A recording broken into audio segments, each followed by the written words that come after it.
Alors, je vais prendre le point de vue d'une banque et une entreprise de service d'abord. C'est très important. Je ne suis pas sûr que mon propos s'adapte finalement à tous les secteurs.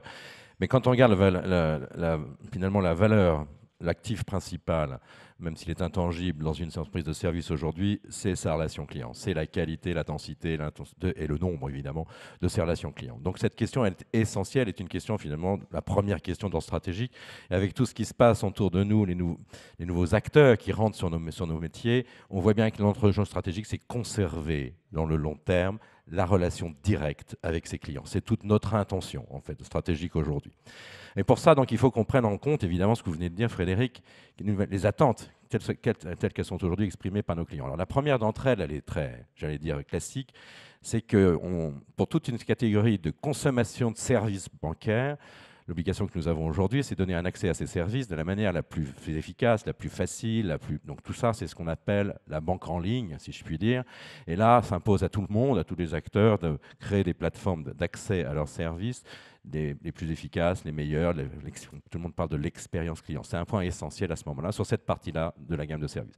Notre vision des choses, c'est que dans nos métiers de service à valeur ajoutée, la deuxième attente de nos clients va demeurer être une relation humaine, de client à expert essentiel, une relation d'empathie. Et donc, c'est une autre façon de réfléchir à la question, c'est que, on y reviendra peut-être tout à l'heure, on voit une évolution dans les compétences aujourd'hui nécessaires pour exercer le métier de banquier, mais on est tous convaincus qu'on va garder cette relation humaine, et même, c'est peut-être cela qui va faire la véritable différence, qui fera le facteur de différenciation demain entre une entreprise de service A ou B. Sachant que sur la partie plus digitalisée, ça sera plus compliqué de faire, en avis, d'avoir une différence réelle dans le long terme. On peut toujours avoir 6 mois d'avance sur un service, 6 mois d'avance, etc. Mais pour avoir de manière durable un avantage compétitif, je pense qu'elle se mettra beaucoup plus sur la relation humaine. Et vous l'avez dit, le client, aujourd'hui, dans ses attentes, sort du cadre strict d'une relation client-fournisseur. Et ça, c'est vrai pour l'ensemble des secteurs, évidemment pour le secteur bancaire.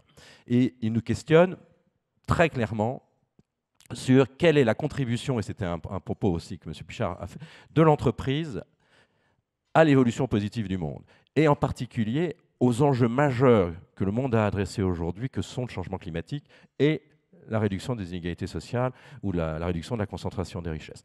Et donc on voit de plus en plus que dans notre relation client, nous devons aussi intégrer cette stratégie ESG.